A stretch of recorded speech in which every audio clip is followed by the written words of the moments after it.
everyone, my name is Mackenzie and I'm an occupational therapist here at Emerge Pediatric Therapy. And today I'm going to be talking about sensory-friendly Halloween costumes.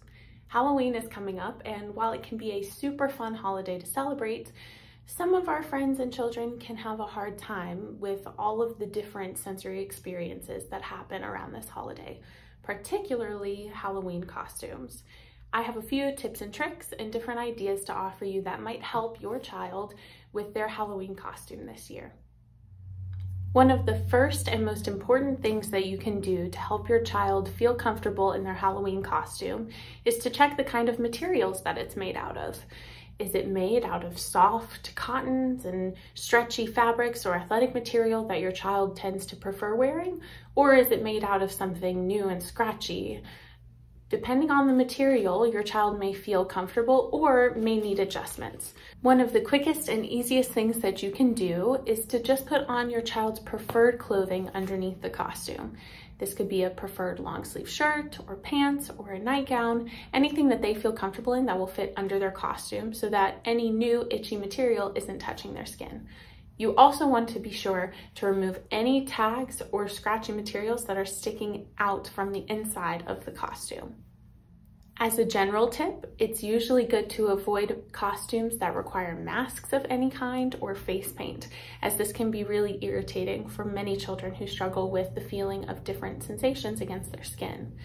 Also, you can always line plastic helmets or headpieces or even the plastic band of a trick-or-treat bag with fabric to make it soft and a little bit more comfortable for your child.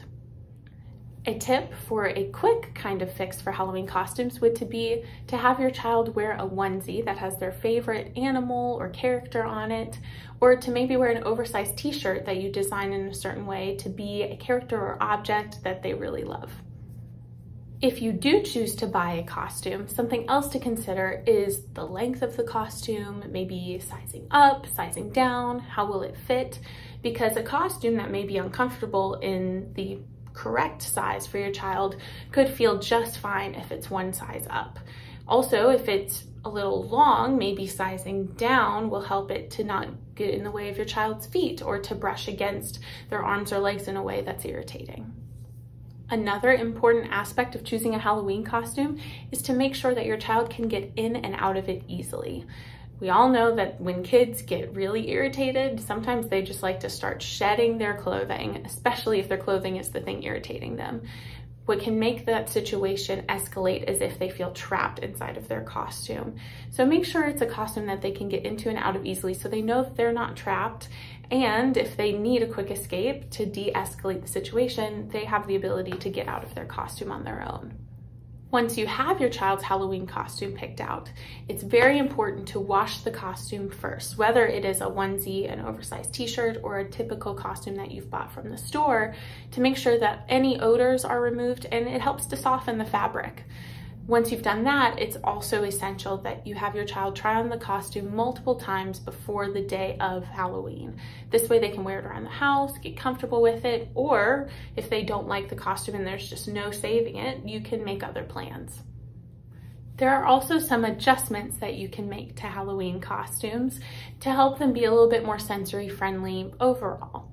For example, if your child wants to wear a dress that has a tight waistband that's irritating them, you can always cut that waistband off and then sew it back on with the elastic part cut off so that it just hangs down from the top of the dress or oversized shirt or whatever it is that has an elastic band. That way it's not pressing against their skin. You can also attach Velcro to the shoulders of a shirt if your child wants to wear a cape of some sort but doesn't tolerate things around their neck very well. That way you can just Velcro the cape to their shoulders and it can hang back. Keeping the weight of the costume in mind is also important, because if the costume is too heavy, that might be irritating to your child, or if it's too light, in which case you could add maybe a backpack to the costume or pick a character that has a backpack where you can fill it with heavier things to give them that pressure.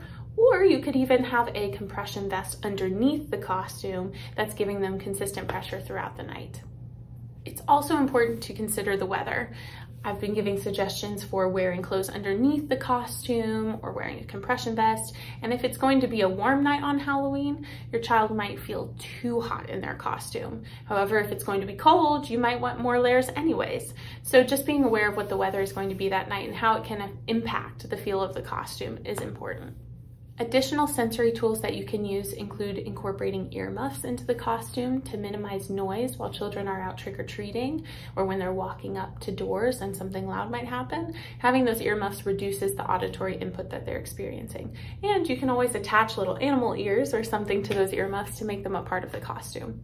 It's also worth noting that you could find costumes that incorporate different sensory tools into the costume, like sequins that your child can rub up and down to fill that sensory need, or have a tool belt that has little fidget toys in it that they can grab onto or squeeze, or even a button attached to the costume that they can rub whenever they're needing some additional sensory input. One last additional tip is if your child is aggravated by repeated auditory input, such as a doorbell being rung multiple times as trick-or-treaters come to the door, you can always put up a sign over the doorbell that says "knock please" and reduce the amount of times that that aggravating stimuli is present in your home. That way, if you're staying home with your child or you've returned from trick-or-treating and your child is needing a calm, safe space to relax, they aren't constantly being interrupted by a doorbell. Thank you for listening. I hope that you have found these tips helpful for you and your family this Halloween, and I hope you all enjoy celebrating with fun costumes and candy. Have a great day.